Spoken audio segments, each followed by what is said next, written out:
ಬಿಜೆಪಿಯಿಂದ ಧರ್ಮಗಳ ನಡುವೆ ಬೆಂಕಿ ಹಚ್ಚೋ ಕೆಲಸವಾಗ್ತಾ ಇದೆ.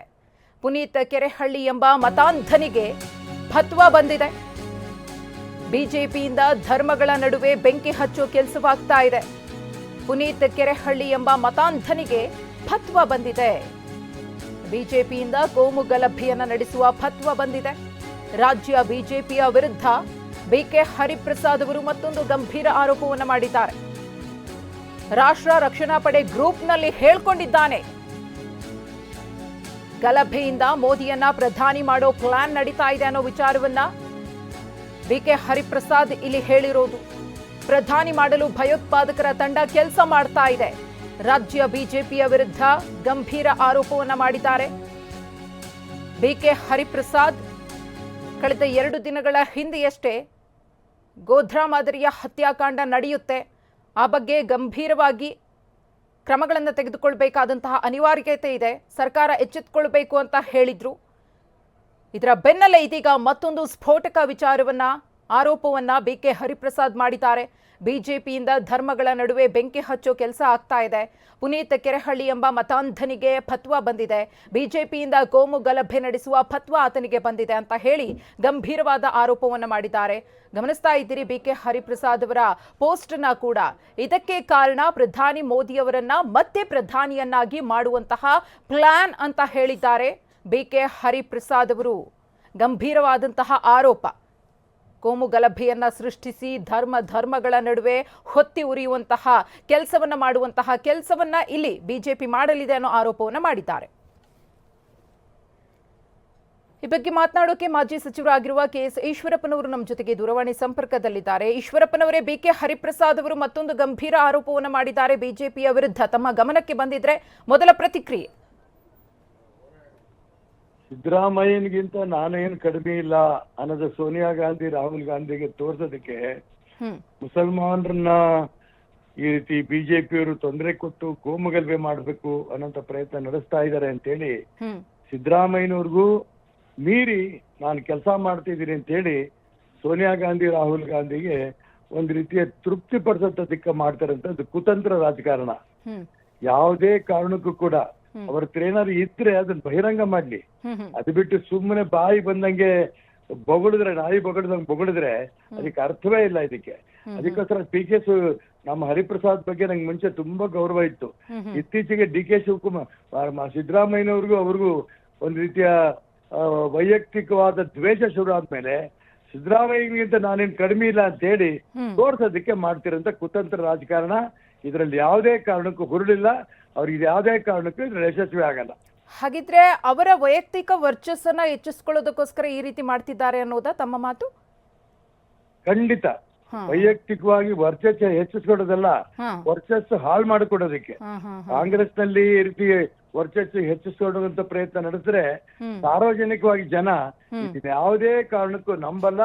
ಶಾಂತಿಯುತವಾಗಿ ಅಯೋಧ್ಯೆಯಲ್ಲಿ ರಾಮ ಮಂದಿರ ನಿರ್ಮಾಣ ಆಗತ್ತೆ.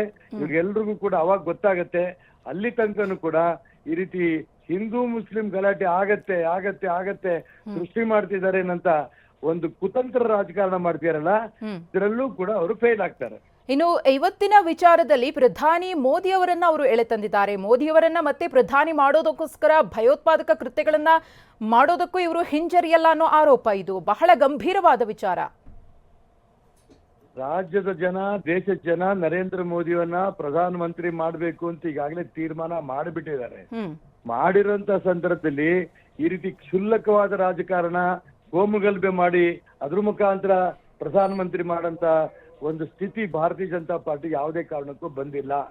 ಇಡೀ ದೇಶದ ಜನ ನರೇಂದ್ರ ಮೋದಿ ದೇಶಭಕ್ತ, ನರೇಂದ್ರ ಮೋದಿನ ಮತ್ತೆ ಪ್ರಧಾನ ಮಂತ್ರಿ ಮಾಡ್ಬೇಕು ಅಂತ ಜನ ತೀರ್ಮಾನ ಮಾಡಿರ್ಬೇಕಾದ್ರೆ ಈ ರೀತಿ ಕುತಂತ್ರ ಮಾಡಿಕೊಂಡು ಕೋಮುಗಲಭೆ ಎಬ್ಸಿ ಯಾರಿಗೋ ಈ ರೀತಿ ಹೇಳಿಕೆಗಳು ಕೊಡಿಸಿ ಇದನ್ನ ಮಾಡಂತ ಬಿಕೆ ಹರಿಪ್ರಸಾದ್ ಅಂತ ಕುತಂತ್ರ ಕಾಂಗ್ರೆಸ್ಸಿಗರು ಇದರಲ್ಲೂ ಫೇಲ್ ಆಗ್ತಾರೆ. ಇದ್ರ ಯಾವ ಅನುಮಾನನೂ ಇಲ್ಲ. ಪುನೀತ್ ಕೆರೆಹಳ್ಳಿಯನ್ನ ಇಲ್ಲಿ ಬಳಸಿಕೊಳ್ಳಲಾಗ್ತಿದೆ. ಅವರಿಗೆ ಫತ್ವಾ ಬಂದಿದೆ ಅಂತ ಹೇಳಿದ್ದಾರೆ. ಪುನೀತ್ ಕೆರೆಹಳ್ಳಿ ಒಬ್ಬ ಮತಾಂಧ ಅನ್ನೋ ಆರೋಪವನ್ನ ಕೂಡ ಮಾಡಿದ್ದಾರೆ ಇಲ್ಲಿ ಬಿಕೆ ಹರಿಪ್ರಸಾದ್ ಅವರು. ಈಶ್ವರಪ್ಪ ಅವರೇ, ನನಗೆ ಆ ಪುತಿಯಿಂದ ಅವನು ಹರಿಕೆರೆ ಯಾರಿದ್ದಾರೆ ನನಗೇನು ಅವನ ಬಗ್ಗೆ ಗೊತ್ತಿಲ್ಲ. ಆತರ ಗೊತ್ತಿದ್ರೆ ಹರಿಪ್ರಸಾದ್ ಗೊತ್ತಿರ್ಬೋದು. ಸಿದ್ದರಾಮಯ್ಯನವರು ಅವನ್ ಕರೆದು ಬೇಕಾದ್ರೆ ಮಾತುಕತೆ ನಡೆಸ್ಲಿ. ಅವನೇನಾದ್ರು ದಾಖಲೆಗಳು ಅವನ ಹತ್ರ ಇದ್ರೆ, ಅವ್ರು ಯಾರು ಕೊಟ್ಟಿದ್ದಾರೆ ಬಿಜೆಪಿಯವರು ಒಂದು ದಾಖಲೆಗಳು ಕೊಟ್ಟಿದ್ರೆ ಅದನ್ನು ಸಾರ್ವಜನಿಕರ ಮುಂದೆ ಇಡ್ಲಿ. ಸುಮ್ಮನೆ ಬಾಯಿ ಬಂದಂಗ್ ಮಾತಾಡಿದ್ರೆ ಇದಕ್ಕೇನು ಅರ್ಥ ಇಲ್ಲ. ಈಗಾಗಲೇ ಗೋಧ್ರಾ ಹತ್ಯಾಕಾಂಡದ ಬಗ್ಗೆ ಅವರು ಕೊಟ್ಟಿರುವಂತಹ ಹೇಳಿಕೆಯೇ ಸಾಕಷ್ಟು ಗೊಂದಲಕ್ಕೆ ಮತ್ತು ಆತಂಕಕ್ಕೆ ಈಡು ಮಾಡಿಕೊಟ್ಟಿದೆ. ಈ ನಡುವೆ ಇಂತಹ ಮತ್ತೊಂದು ಹೇಳಿಕೆಯನ್ನ ಕೊಟ್ಟಿರೋದು ಸಮಾಜದ ಸ್ವಾಸ್ಥ್ಯವನ್ನ ಕದಡುವಂತಹ ಕೆಲಸ ಆಗುತ್ತೆ ಅಂತ ಅನ್ಸಲ್ವಾ? ಇದಕ್ಕೆ ಕಾಂಗ್ರೆಸ್ ಪಾಳೆಯದ ಹಿರಿಯ ನಾಯಕರು ಬ್ರೇಕ್ ಅನ್ನ ಹಾಕ್ತಾರಾ? ಹೈಕಮಾಂಡ್ ಮಟ್ಟದಲ್ಲಿ ಈ ವಿಚಾರ ಚರ್ಚೆ ಆಗಬಹುದು ಅಂತ ಅನ್ಸುತ್ತಾ ತಮ್ಗೆ? ನಾನು ಹೇಳ್ತೀನಲ್ಲ, ಯಾವಾಗ ಅಯೋಧ್ಯೆಯ ರಾಮ ಮಂದಿರ ಆಯ್ತು ಆದ ನಂತರ ಅದನ್ನ ಪೂರ್ಣ ಕ್ರೆಡಿಟ್ ಬಿಜೆಪಿ ತಗೊಂಡ್ಬಿಡುತ್ತೆ, ನರೇಂದ್ರ ಮೋದಿ ಪಡೆದು ಬಿಡ್ತಾರೆ ಅನ್ನಂತ ಒಂದು ಭಯದಲ್ಲಿ ಏನೇನೋ ಮಾತನ್ನ ಹರಿಪ್ರಸಾದ್ ನಂತ ವ್ಯಕ್ತಿಗಳು ಹೇಳ್ತಿದ್ದಾರೆ. ಇದನ್ನ ಕಾಂಗ್ರೆಸ್ ಪಕ್ಷ ಅಕಸ್ಮಾತ್ ನಂಬಿದ್ರೆ ಅವರು ಕೂಡ ಅದಕ್ಕೆ ಪುಷ್ಟಿ ಕೊಟ್ಟು ಬೆಂಬಲ ಕೊಟ್ಟು ಇದ್ರ ತನಿಖೆ ಆಗ್ಲಿ ಅಂತ ಹೇಳಿ, ಇಲ್ಲ BK ಹರಿಪ್ರಸಾದ್ ಅವ್ರ ಬಾಯಿ ಬೀಗ ಹಾಕ್ಲಿ. ಇನ್ನು ಶ್ರೀರಾಮ ಮಂದಿರ ಉದ್ಘಾಟನೆ ಆಗ್ತಾ ಇದೆ ಅನ್ನೋ ಒಂದೇ ಕಾರಣಕ್ಕೋಸ್ಕರ ಈ ರೀತಿಯ ಕುತಂತ್ರವನ್ನ ಮಾಡ್ತಿದ್ದಾರೆ ಅಂತ ತಮ್ಗನ್ಸುತ್ತಾ, ಅಥವಾ ಇದರ ಹಿಂದೆ ರಾಜಕೀಯ ಹೊರತಾಗಿ ಬೇರೆ?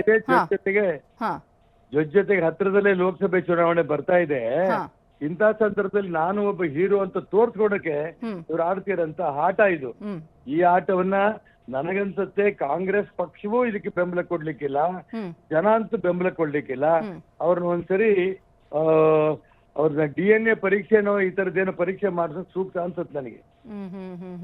ಇವಾಗ ತಾವು ಹೇಳ್ತಾ ಇರೋದು ಮಂಪರು ಪರೀಕ್ಷೆ ಏನಾದ್ರು ಮಾಡ್ಲಿ ಅಂತನಾ ಈಶ್ವರಪ್ಪನವರೇ? ಮಂಪರ್ ಪರೀಕ್ಷೆ ಮಾಡಿದ್ರೆ ಅವ್ರೆಲ್ಲದು ಕೂಡ ಹೊರಗಡೆ ಬರುತ್ತೆ. ಮಂಪರ್ ಪರೀಕ್ಷೆ ಮಾಡ್ಲಿ ಅವರು. ಇನ್ನು BK ಹರಿಪ್ರಸಾದ್ ಅವರು ಹಿರಿಯ ನಾಯಕರಿದ್ದಾರೆ, ಅವರಿಗೆ ಬಲ್ಲ ಮೂಲಗಳಿಂದ ಅಥವಾ ಗುಪ್ತಚರ ಮೂಲಗಳಿಂದ ಮಾಹಿತಿ ಸಿಕ್ಕಿರಬಹುದು ಅಂತ ಹೇಳಿ ಒಂದಷ್ಟು ಮಂದಿ ಕಾಂಗ್ರೆಸ್ ನಾಯಕರು ಕೂಡ ಸಮರ್ಥನೆ ಮಾಡಿಕೊಳ್ಳುವಂತಹ ಕೆಲಸವನ್ನ ಮಾಡಿದ್ರು. ಇವನ್ BK ಹರಿಪ್ರಸಾದ್ ಅವರು ಕೂಡ ನನ್ನ ಬಳಿ ದಾಖಲೆ ಇದೆ ಅಂತಾನೂ ಕೂಡ ಹೇಳಿದ್ರು. ಇವಾಗ ಮಾಡಿರುವಂತಹ ಆರೋಪಕ್ಕೆ ಸಂಬಂಧಪಟ್ಟಂತೆ ಒಂದಷ್ಟು ವಾಟ್ಸ್ಆಪ್ ಚಾಟ್ಸ್ ಅನ್ನು ಕೂಡ ರಿಲೀಸ್ ಮಾಡಲಾಗಿದೆ. ಅಲ್ಲಪ್ಪ, ಅದಕ್ಕೆ ನಾನು ಹೇಳ್ತಿರೋದು, ಇವ್ರತ್ತು ದಾಖಲೆಗಳಿದ್ರೆ ತಕ್ಷಣ ಇವ್ರದೇ ಸರ್ಕಾರ ಇದೆ ರಾಜ್ಯದಲ್ಲಿ. ಪರಮೇಶ್ವರ್ ಕೈಲೋ ಮುಖ್ಯಮಂತ್ರಿಗಳ ಕೈಲೋ ಆ ದಾಖಲೆಗಳು ಕೊಟ್ಟು ಯಾರು ಈ ರೀತಿ ಕೋಮುಗಲಭೆಯನ್ನು ಉಂಟು ಮಾಡಿಸ್ಬೇಕು ಅಂತ ಪ್ರಯತ್ನ ಮಾಡ್ತೀರೋ ಅವ್ರ ಬಗ್ಗೆ ಕ್ರಮ ತಗೊಳ್ಳಿ. ಅದು ಬಿಟ್ಟು ನರೇಂದ್ರ ಮೋದಿ ಪ್ರಧಾನ ಮಂತ್ರಿ ಮಾಡೋದಕ್ಕೆ ಈ ರೀತಿ ಆಡ್ತಿದ್ದಾರೆ, ಅದು ಕೋಮುಗಲಭೆ ಉಂಟು ಮಾಡ್ತಾರೆ, ಈ ರೀತಿ ಹೇಳಿಕೆಗಳು ಕೊಡೋದಿದೆಯಲ್ಲ, ಇದು ಖಂಡಿತ ಯಾವುದೇ ವ್ಯಕ್ತಿಗೆ ಗೌರವ ತರೋದಲ್ಲ, ಮಾನ ಮರ್ಯಾದೆ ತರೋದು ಅಲ್ಲ ಇದು. ಇನ್ನು ಸರ್ವಜನಾಂಗದ ಶಾಂತಿಯ ತೋಟ ಅಂತ ಬದುಕ್ತಾ ಇರುವಂತಹ ನಮ್ಮ ಈ ಸಮಾಜದಲ್ಲಿ ಪದೇ ಪದೇ ಧರ್ಮದ ವಿಚಾರವನ್ನ ನಾಯಕರುಗಳು ಎಳೆತರ್ತಾ ಇರೋದು ಯಾಕೆ ಅಂತ, ಇದು ಅಷ್ಟು ಶೋಭೆ ತರಲ್ಲ ಅಲ್ಲ? ನಾಯಕರು ಇಲ್ಲ, ಇವನೊಬ್ಬರೇ ಪುಣ್ಯಾತ್ಮ, ಬೇರೆ ಯಾವ ನಾಯಕರು ತರ್ತಿಲ್ಲ. BK ಹರಿಪ್ರಸಾದನೇ ಈ ರೀತಿ ದುಷ್ಕೃತ್ಯವಾದ ಮಾತುಗಳನ್ನ ಹೇಳ್ತಾ ಇದ್ದಾನೆ. ಇದನ್ನ ಯಾರು ಕಾಂಗ್ರೆಸ್ಸಿಗರು ನಂಬಲ್ಲ, ಜನನೂ ನಂಬಲ್ಲ.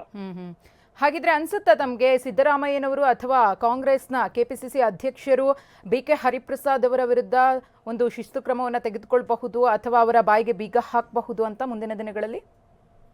ನನಗೆ ಅನ್ಸುತ್ತೆ ಬಿಡುತ್ತೆ ಗೊತ್ತಿಲ್ಲ. ಈ ರೀತಿ ವಾತಾವರಣವನ್ನ ಹಾಳು ಮಾಡ್ತಾರಂತ ವ್ಯಕ್ತಿ ಬಗ್ಗೆ ತಕ್ಷಣ ಅವ್ರ ಕ್ರಮ ತೆಗೆಯೋದು ಒಳ್ಳೇದು.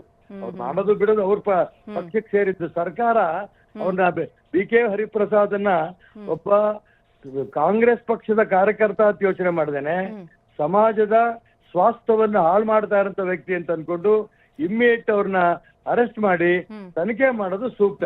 ಇನ್ನು ನಿನ್ನೆಷ್ಟೇ ಶ್ರೀಕಾಂತ್ ಪೂಜಾರಿ ಅವರಿಗೆ ಬೇಲ್ ಸಿಕ್ಕಿದೆ, ಇವತ್ತು ಅವರು ರಿಲೀಸ್ ಕೂಡ ಆಗ್ತಾ ಇದ್ದಾರೆ. ಅದರ ಬೆನ್ನಲ್ಲೇ ಈ ರೀತಿಯ ಮತ್ತೊಂದು ಆರೋಪ ಈಶ್ವರಪ್ಪ ಅವರೇ. ಅಲ್ಲ, ಅದಕ್ಕೆ ಹೇಳ್ತಿರೋದು, ಈಗ ಶ್ರೀಕಾಂತ್ ಪೂಜಾರಿದು ಇಡೀ ರಾಜ್ಯ ನೋಡ್ತು, ಇಡೀ ದೇಶ ನೋಡ್ತು. 16 ಕೇಸ್ಗಳಿದೆ ಅಂತ ಹೇಳಿದಂತ ಕೋರ್ಟಿಗೆ ಕೊಟ್ಟು ಅಲ್ಲಿ FIR ಕೂಡ ಇಲ್ದೇನೆ, ದೂರು ಇಲ್ದೇನೆ ಒಂದೇ ಒಂದ್ ಕೇಸ್ ಇದೆ ಅನ್ನೋದು ಕ್ಲಿಯರ್ ಆಯ್ತು. ಅಲ್ಲಿ ಸೋತು ಹಾಳಾಗೋದ್ರು. ಅಲ್ಲಿ ಸೋತ ನಂತರ ಇಲ್ಲಿ ಈ ಒಂದು ದುಷ್ಕೃತ್ಯ ಮಾಡೋಂಥ ಪ್ರಯತ್ನ ನಡೆಸ್ತಾ ಇದ್ದಾರೆ. ಓಕೆ, ಧನ್ಯವಾದ ಈಶ್ವರಪ್ಪನವರೇ TV9 ಜೊತೆ ಮಾತನಾಡಿದ್ದಕ್ಕೆ. ಇದು KS ಈಶ್ವರಪ್ಪನವರ ಪ್ರತಿಕ್ರಿಯೆ. BK ಹರಿಪ್ರಸಾದ್ ಅವರ ಆರೋಪಕ್ಕೆ ಸಂಬಂಧಪಟ್ಟಂತೆ ಅವರು ಏನೋ ದುರುದ್ದೇಶವನ್ನ ಇಟ್ಕೊಂಡು ಪದೇ ಪದೇ ಈ ರೀತಿಯಾಗಿ ಮಾತನಾಡ್ತಿದ್ದಾರೆ. ಧರ್ಮಗಳ ನಡುವೆ ಬೆಂಕಿ ಹಚ್ಚುವಂತಹ ಕೆಲಸವನ್ನ BJP ಮಾಡ್ತಾ ಇದೆ ಅನ್ನೋ ಆರೋಪವನ್ನ ನಾನು ಖಂಡಿತವಾಗಿಯೂ ಕೂಡ ಖಂಡಿಸ್ತೀನಿ ಅಂತ ಹೇಳಿ KS ಈಶ್ವರಪ್ಪನವರು TV9ಗೆ ಪ್ರತಿಕ್ರಿಯೆಯನ್ನ ಕೊಟ್ಟಿದ್ದಾರೆ. BK ಹರಿಪ್ರಸಾದ್ ಅವರು ಹೈಕಮಾಂಡ್ ಮಟ್ಟದ ನಾಯಕರನ್ನ ಒಲಿಸಿಕೊಳ್ಳೋದಕ್ಕೆ ಈ ರೀತಿ ಮಾಡ್ತಾ ಇರಬಹುದು. ಜೊತೆಗೆ ರಾಮ ಮಂದಿರ ಉದ್ಘಾಟನೆಗೆ ದಿನ ಹತ್ತಿರವಾಗ್ತಾ ಇದೆ, ಹಾಗಾಗಿನೇ ದುರುದ್ದೇಶಪೂರಿತವಾಗಿ ಇಂತಹ ನಡವಳಿಕೆಯನ್ನ ಅವರು ತೋರಿಸ್ತಾ ಇದ್ದಾರೆ.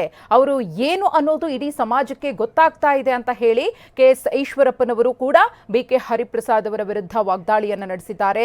ಮೊನ್ನೆಯಷ್ಟೇ ಒಂದು ಗೋಧ್ರಾ ಹತ್ಯಾಕಾಂಡದ ಮಾದರಿಯಲ್ಲಿ ಕರ್ನಾಟಕದಲ್ಲೂ ಕೂಡ ಆಗಬಹುದು, ಹಾಗಾಗಿ ಬಿಗಿ ಬಂದೋಬಸ್ತನ್ನ ಸರ್ಕಾರ ವಹಿಸಿಕೊಳ್ಬೇಕು, ಎಲ್ಲಾ ರೀತಿಯ ಎಚ್ಚರಿಕೆಯನ್ನ ಮಾಡ್ಕೊಳ್ಬೇಕು ಅಂತ ಹೇಳಿದ್ರು. ಅದರ ಬೆನ್ನಲ್ಲೇ ಇದೀಗ ಮತ್ತೊಂದು ಗಂಭೀರವಾದ ಆರೋಪವನ್ನು ಮಾಡಿದ್ದಾರೆ. ಅದರಲ್ಲೂ ಕೂಡ ಬಿಜೆಪಿಯಿಂದಲೇ ಕೋಮು ಗಲಭೆ ಸೃಷ್ಟಿ ಆಗೋದಕ್ಕೆ ಬೇಕಾದಂತಹ ತಯಾರಿಗಳು ಆಗ್ತಾ ಇದೆ. ಪುನೀತ್ ಕೆರೆಹಳ್ಳಿಗೆ ಫತ್ವಾವನ್ನ ಕೊಟ್ಟಿದ್ದಾರೆ. ಆ ನಿಟ್ಟಿನಲ್ಲಿ ವಾಟ್ಸ್ಆಪ್ ಗ್ರೂಪ್ನಲ್ಲೂ ಕೂಡ ಇದ್ರ ಬಗ್ಗೆ ಚರ್ಚೆ ಆಗಿದೆ ಅನ್ನೋ ಒಂದಷ್ಟು ದಾಖಲೆಗಳನ್ನ ಕೂಡ ರಿಲೀಸ್ ಮಾಡಲಾಗಿದೆ. ರಾಷ್ಟ್ರ ರಕ್ಷಣಾ ಪಡೆ ವಾಟ್ಸ್ಆಪ್ ಗ್ರೂಪ್ನಲ್ಲಿ ಇದ್ರ ಬಗ್ಗೆ ಚರ್ಚೆ ಆಗಿದೆ ಅನ್ನೋ ವಿಚಾರವನ್ನ ಪ್ರಸ್ತಾಪ ಮಾಡಿದ್ದಾರೆ. ಗಲಭೆಯನ್ನ ಸೃಷ್ಟಿ ಮಾಡಿಯೇ ಮೋದಿಯವರನ್ನ 2024ಕ್ಕೆ ಮತ್ತೊಮ್ಮೆ ಪ್ರಧಾನಿಯನ್ನಾಗಿ ಮಾಡಬೇಕು ಅನ್ನೋದು ಇವರ ಉದ್ದೇಶ ಅನ್ನೋದು BK ಹರಿಪ್ರಸಾದ್ ಅವರ ಮಾತು.